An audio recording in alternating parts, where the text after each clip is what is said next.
is in Afghanistan. He's absolutely right. He's Rutherford on CHQR. Left or right, Dave wants to hear from you at 1-800-563-7770. Rutherford on AM 770 CHQR.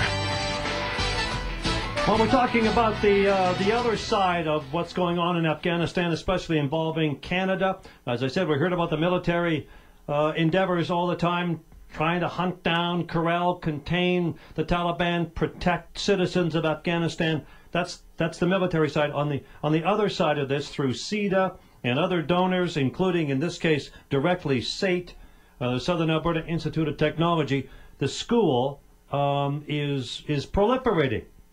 This school is incredible, 1,300 students, and with me is Aisanullah Ahsan, the director of the Afghan Canadian Community Center in Kandahar. And I think, I'm going to quote you in one of the blogs I think you wrote, through this center, another window of light will open, and the level of knowledge and information will rise. Mr. Ahsan, what happens to these students after they graduate?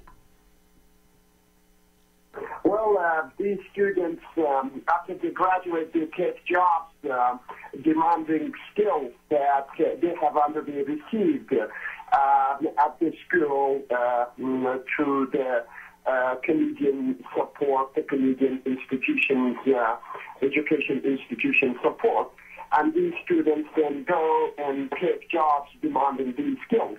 Actually, there is, with the international community in Afghanistan, there are so many international organizations and NGOs that need people who have skills in computer, in management, in English language, proposal writing, report writing, skills like that. So these students go and take jobs. They go, they work as translators with the international forces here in the South, or even all over Afghanistan. Or they go to different organizations. They go to UN. We have, alone in UNICEF, we have some 7 female students who took jobs with UNICEF, and they receive salary of between $800 to $1,400 a month, which in Afghanistan is, if their parents receive the salary from government, that would be only $50. So this is bringing quite a significant change and impact on the families here and on the students who receive these valuable education and then take jobs. And Mr. Ahsan, do these students all come from the local area, or do they come from all over the country? And is there a residency there, and are they housed and fed? Actually, these students, we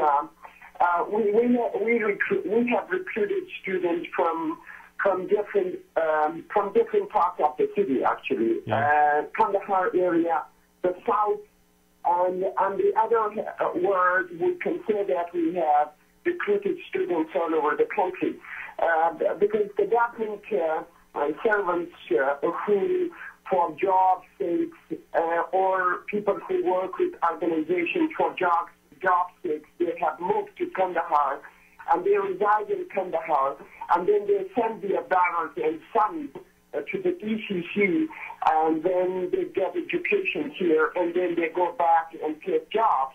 Right. So most of the students, however, are from the city of Kandahar, but we also have students all over the country in that way. And so what is the future then of this school? Do you have long-term funding commitments, and what are your expectations for the future? Not very long-term commitment, but the Canadian government really helped us in a short term. They really helped us with money and supported us for now for 2 or 3 years, something like that. But friends like Ryan today, I'm very happy to hear him that he is also guest on this program. and that I'm hearing him again, that he's there and his organization is really committed in helping us. But we are certainly looking for longer-term commitment from friends so that this good work can continue. Sure. That women in this area who are the most illiteracy stricken and cultural restrictions stricken people could receive at least from international community, and especially friends who are already supporting us here in Afghanistan, the Canadians. Mr. Ahsan, what would happen to your school if the political environment changes, if in fact Taliban factions are stronger in the government, if in fact there is sort of a resurgence of Taliban influence, what would happen to your school? Well, that would be very unfortunate news for these old women who are today engaged in a hope for a future, for a better future of themselves and Afghanistan and the world. But they will be very bad news because we will certainly face here lots of problems, because the legacy of Taliban was that they closed schools for women, even they closed schools for men. So, and there was no way for them to be working. There was quite human violations, catastrophic situation. I hope we don't go back to that situation. We hope the international community that have already sacrificed so heavily now keep on their commitment so that Afghanistan and the whole world become a better place. Mr. Ahsan, my time has gone by quickly. Thank you so much for yours, and thank you for telling us about the school. Continued good luck. Thanks for being with us.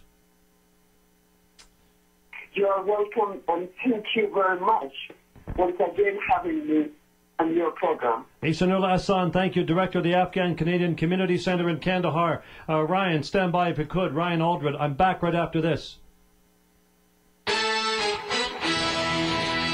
Making sense of all the nonsense. You're listening to Rutherford on CHQR. Call in now with your comments at 974-TALK. That's 974-8255. Rutherford on AM 770 CHQR.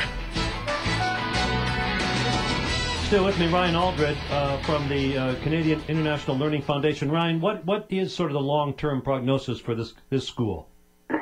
I think the prognosis is good, but we're still really working on trying to secure long-term funding. The donations from the foundation make a significant impact in terms of the Afghan Canadian Community Center's costs, but in the long run we may have to cut back on programming, which is a real shame. You know, as Ahsan mentioned, these are some very brave young women who are going through a lot to get there, and it seems to me a bit of a shame that they could potentially in the future arrive at the school to find that we just simply don't have space for them. So that's a very real challenge that we face. Well, space is one thing. The school existing at all is another. But listen, Ryan, I appreciate your time and your involvement in this project. I want to thank SAIT as well for their direct involvement. It's a great educational story. Ryan, thanks for your time. Well, thank you. Ryan Aldred, President, Canadian International Learning Foundation. That's a school in Kandahar. Good things are happening.